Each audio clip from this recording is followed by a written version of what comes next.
Don't forget about the chicken. The what? The wall chicken. It's right there in the right on the front of the stairs. There you go. I'm gonna eat that. I thought that was a chicken. Was it a chicken? I don't. Well, here we go. Going back home. It's been a wild ride, Arkansas. I, for one, am ready to be back home. Same. This trip didn't go how it was planned to go. It didn't necessarily go bad, but it wasn't as good as I was hoping it would be. But that was because a lot of the good came from people that we were visiting Getting sick. that we weren't able to visit because they got sick. Yeah. So that And just it's not their fault. right. It's just, wow, my hair is a mess. Whoa, what is going on back there? Oh, okay. Yeah, that's, wow, whoa, okay. So do you want to tell them about the morning we had? It was comical, It was downright hysterical. but it wasn't. I wake up in the morning and I get her meds ready. And I'm still asleep. Yeah, she takes 2 sets of meds. One at like 6, 7-ish, and I give them to her. She goes right back to sleep, and then 4 hours later, I have another set for her. Anyway, all that to say, 6 o'clock, 6:30 rolls around. I get up, get her meds, and I get her drink for her, and I hand her meds. And she sits up, she takes her meds, and I hand her drink, and she puts her hand on the drink, and I let go. Except my hand wasn't on the drink, And it falls so through. it fell through my hand all onto me and the bed. So she's scrambling. And it wasn't just water, it was tea, so it was sticky. So she gets up and she's, scrambling around. She, I'm stripping my clothes off because everything is soaked now. and I go to the bathroom to get a towel, and I come out. And then I realize, okay, I need to move the blanket because it's spreading over onto my blanket and I still want to use my blanket. So she rips it off, and at the same exact time, I turn the corner and trip over the cord that's going to the iron, yank it out the wall, and I go flying face first onto the bed. Except that was the moment that I was yanking the blanket off the bed. So I get creamed right here. So in I my backhand nose. him I'm with the bleeding. blanket. I'm like, backhand him literally right here as he's going down onto the bed. I crumble onto the floor. I'm bleeding all over the blanket. He literally falls backwards, tumbles to the floor, is screaming, and I'm like, I'm not screaming. You were yelling.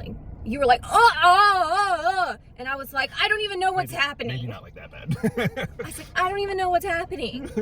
And And then all of a sudden, I used to do martial arts. I haven't been punched like that in a long time. and then all of a sudden, he's like grabbing himself up off the floor on the edge of the bed, and I'm like, what are you doing down there? Like, hello, we're in the middle of something.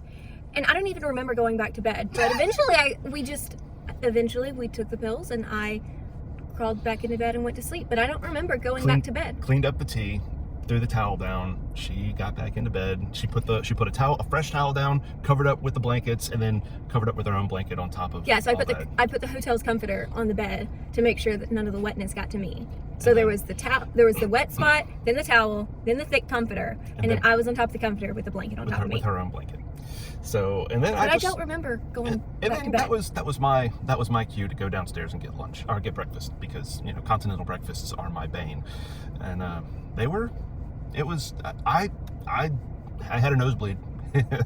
His nose was still bleeding when he came back up from breakfast. Yeah. So I have That a really happened. weird nose, like it bleeds all the time. So it doesn't surprise me, but Yeah. that was fun. That was comical. Anyway, that's how we started our morning. And then we packed up, and here we are. We're about ready to hit the road. We're about to hit the road, headed home. Ready to see Milo? I am so ready to be home. I miss my babies. I'm so glad I'm gonna get to sleep with them tonight. I can't wait till they curl up next to me. Oh, I miss my babies. Being around Noelle, being around the newborn, made me realize I don't have baby fever, thank God, because we can't have kids. So it'd be really bad if I started getting baby fever right now. But it made me realize I have my babies. My babies are my dogs, and we have 3 of them. we have 3 of them, and I'm just ready to be back home to all of them. Agreed. I'm so ready. I can't wait to have Milo jump up into my arms and turn and just lay his head on my shoulder, and I'm just gonna Give hold you a him. hug. Yeah. Yeah. And Butterball just laying across my lap, please don't leave me again, Mom. And Delita wiggling her butt and going. She literally makes that sound. It's so annoying and so freaky. All I gotta do is pet her once or twice, and she's like, "All right, I had enough," and she goes away. Yeah. Good Delita. She's like a cat. She's Yep. like, oh, you're home? Cool. I'll say hi. All right. Bye. See you later. I'll see you in a couple hours when I want food. Or to go outside. Yeah. And that's it. That's all she does. which I'm comfortable with that. It's my speed of dog. Instead, I've got Butter and Milo, who now want my attention every waking moment. Oh, I cannot wait to have my hand just on something and him just jam his head under my hand and, Dad, pet me. We love our dogs. Anyway, 6 minutes. All right, it's time to go home. Yep. All right. Hey, you're driving. Surprisingly, though, some good news. We found out that the new drugs that we're on is, The methadone. yeah, it seems to be working. I would usually be in a lot more pain than I am right now, having done all the stuff that we've done this week. I've had to walk up and down stairs like multiple times because the places we were staying had stairs. I was down like on my hands and knees and crouching down and leaning over in awkward positions to get photos. Yeah, like it's just been a very active week, and I still am in a good bit of pain. It's definitely a lot of pain, but it's not as bad as I thought it was going to be. I thought that like by the time we were heading home, I was going to be like down for the count, like literally not able to move, and here I am saying, yeah, let me drive for a little while. So it's definitely an improvement, and hopefully a step towards getting back some quality of life and being able to do things, because doing things would be pretty cool. You know, having a life. Yeah.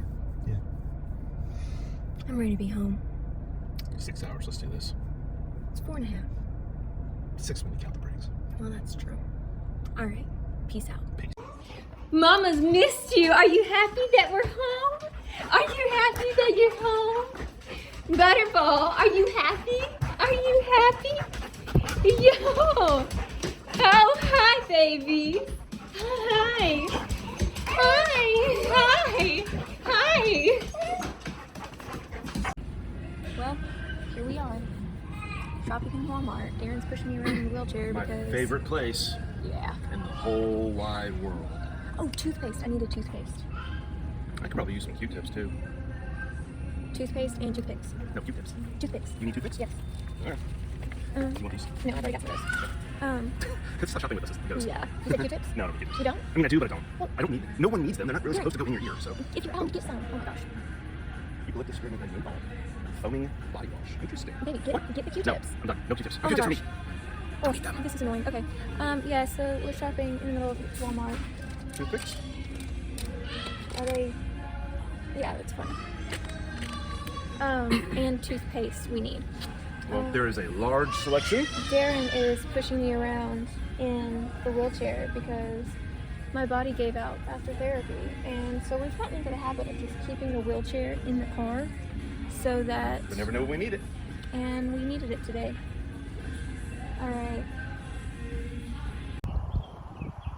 Do you need me to hold it still?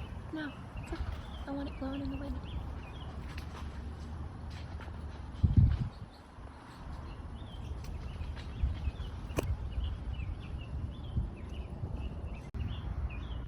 Oh, well, it's been interesting. We haven't filmed in quite a while. I honestly don't even know the last thing that we told y'all about anything. So here's to hoping that we've already caught you up. Our house got fixed, so that was good. We went to Arkansas. We met my niece, our niece, baby Noelle. Darren got to hold a newborn. Yeah. 2 days old. 2 days old. Darren got to hold a newborn for the first time ever, and his words were, "It just radiates love." It does. Completely 100% totally dependent on you. It's, I don't know. Yeah. And Okay. I can't think very straight because I'm hungry. Yeah. We're sitting outside of McAllister's right now. We just got done with therapy. Therapy was Therapeutic, emotional torture. as usual. Darren and I are honestly dealing with a lot of issues right now. issues that we are struggling with individually, but those individual issues play into our marriage significantly. Yeah. You want to try to explain? No. Where do I even begin? Let's just. Should we do this video after we eat? No, we're already here. Let's do it. I think the best way to put it is, according to, obviously we do therapy together, except it's for Brittany. It's my therapy, but Darren sits in the sessions with me. We did it. We started doing it that way in the beginning because she wants to tell me everything and will not hold back anything from me. So it's just easier if I'm there. So instead of me going to therapy and then having to turn around and try to recap all of therapy to Darren, it's just easier if Darren's already there, and so he knows what happened and makes us talking about things if we want to continue the conversation, or if I want to continue the conversation. He knows what I'm talking about, and we can easily just keep on talking, and there's no misunderstanding between like what my therapist said versus what I perceived, because Darren's there too and is helping me basically be accountable to whatever the therapist has said. I forgot where I was going, but we do that. So obviously I get a little bit too, right? I mean, it's not like I'm completely ignored. She occasionally addresses me and Asks how he feels about what I say and stuff. Yeah. And today was very enlightening. I've been I've been looking into getting therapy for a while, and today, we had enough. We started to set up an appointment and hit more roadblocks, but that's just usual, right? But as we were sitting there, she was talking about our situation and my. Basically, I'm a wimp, right? I have a lot of. We're keeping this one. I'm overly emotional, and my emotions overwhelm me, and it's very, very difficult to for me to process. And she is very hard. Yeah. Like very, very not soft, very rigid, very hard. You've cried about this before. Why haven't you solved the problem yet? Quick, I don't know what to say to you. I'm very dismissive. No, she doesn't do that to me in person, right? She is very loving, and I try to be, but I talked about today, like my frustration is that he always takes so much blame onto himself, and even if it's not his fault, like he places everything onto himself. Like if I am not okay in the least little bit, it's Darren's fault, which isn't true. And it's caused a lot of issues because it's made me feel that I have to be 100% over the top, completely and totally good, healthy, well, and everything's perfect with me in order for Darren to be satisfied. Because if there's the least little bit thing that's wrong with me, then Darren takes all the blame for it onto himself when it's stuff that he can't even realistically, control. Like if I am not eating that day because of my appetite, he feels like he's the worst husband in the world because he can't get me something that I can eat. Yeah. Like, and it has nothing to do with him. It just has to do with the fact that I can't eat that day. Right. And, one of the things that the therapist said and really kind of struck home was that, it kind of seems like I am, like when you're young, it's easier to, in the chaos of your young brain when they're still developing, when things go wrong, it is easier to internalize those things going wrong personally as your own fault. And it turns out that I have a lot of that. So I've got this overblown sense of everything is my fault, when in reality, it almost never is his fault. The things that he's actually upset about. Right. And that's, yeah. And so a lot of, and it's very, very hard for my brain to hold on to that knowledge. Told the therapist that, we're going to get out of here and my brain's going to forget that. Like, it's not going to be able to remember it. And sure enough, we got out to the car and I'm like frantically scrambling. Brittany, please tell me, what did she say to me that was so impactful in the moment that my brain completely and totally forgot? And so yeah, it's just really hard for me. And that's one of the reasons why I need therapy. So, Yeah. But it's just been, you know, between him taking on that guilt and taking on the blame that isn't his to actually take on, and the way that he responds to it and is so just, I want to say dramatic. To me it seems dramatic, but it's not necessarily dramatic as much as just like, what's the word I'm looking for? It's very deep, I guess. I don't know what to say or do, because no matter what I say, it doesn't change how he feels about himself. And so I feel like there's nothing for me to do. There's no way that I can help him. And it's made me feel like I'm a bad wife because I can't do anything to console my husband. And my husband, like, it doesn't matter what I say. It's never going to be something that brings my husband comfort. And so it makes me feel like I am not living up to what I should be as a wife. And that was one of the issues that we have faced just this past week that we talked about. Like, I feel like Darren has made an idol of me instead of putting God first. Him being okay is dependent on me being perfect, on me eating everything I need to eat and being as healthy and not being in pain. And he's not okay at all. I'm not okay unless I am perfect. Unless you're okay. Yeah, and that's not right. healthy. Especially not to the degree that I've taken it. And it puts me in a position where I feel like I'm constantly failing because I can't have a bad day. I can't say I'm hurting today without it having a detrimental effect on my husband. And so I'm stuck where I feel like I either have to lie to him and say, yeah, I'm fine, everything's good, or I have to continually basically torture him and say, yeah, I'm in some pain today, and he gets all bent out of shape about it because I'm in pain and there's nothing he can do, and he's the husband, so he should be able to fix my pain, even though that's not realistic. Not realistic. Yeah. But one of the things we said at the very beginning of our marriage was, part of our vows was that if we ever noticed mental illness in either person, because we both have a family history of it, that we would believe the other person when they said, hey, you need to seek professional help for this. And it's reached the point where he needs professional help for this, or our marriage will be in jeopardy, because it's starting to directly affect not just him and how he sees himself, which is enough of a reason to go to therapy in and of itself, but now it's starting to impact the way I feel as a wife, and it's starting to impact our ability to keep God in the center of our marriage rather than making it about us. And we want to make sure that God stays number one, not one of us.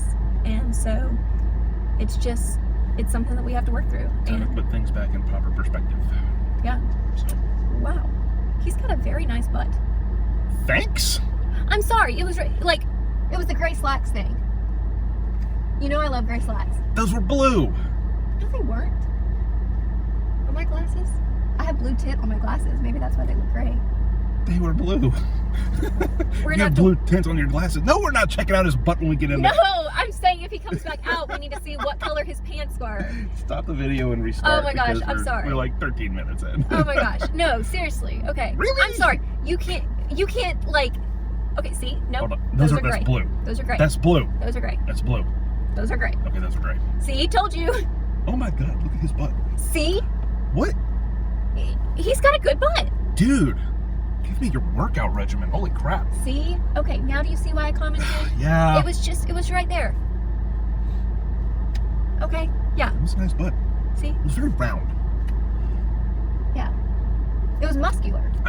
Okay, I'm not going that far, but I'm saying like it was symmetrical, like almost like spherical, like a bubble butt. I wouldn't say it's a bubble butt. What would you call it? Spherical? It's a bubble. Bubbles are spherical. They're not. It wasn't a bubble butt. It was a muscular butt. It was very shaped, very defined. Wait, do you have like a definition for like all the different types of butts? Are you one of those people like you know what the difference between all these things are? I mean, I don't know what you mean by one of those people. I mean, there are some people who have like, they can differentiate all the different types of butts. I don't think I spend that much time looking at butts. Good Anyways, to know. What about my butt? What kind of category does my butt go into?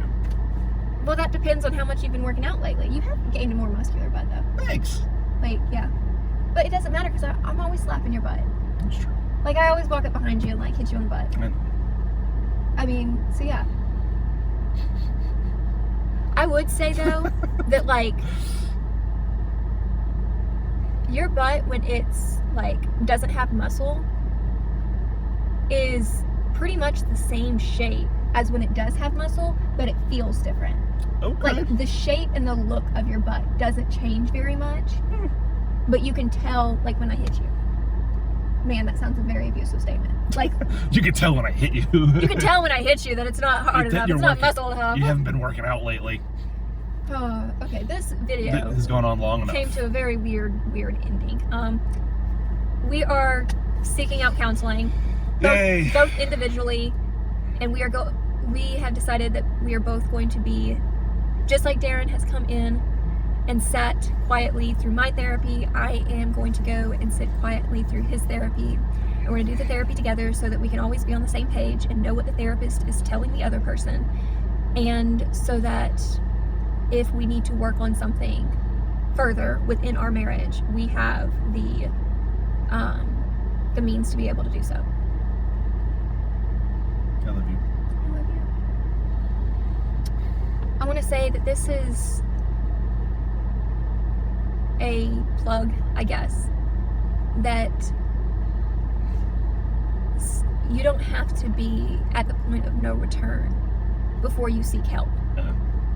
I know a lot of people in their marriages specifically feel like if they seek out counseling, It's over. or or they have a bad marriage, or that they're not good enough. Like, none of those things are true. There's nothing wrong with seeing a problem within your marriage, even if it's a small one, and seeking out professional help and wisdom from those who know more than you and have a better perspective than you. Yeah.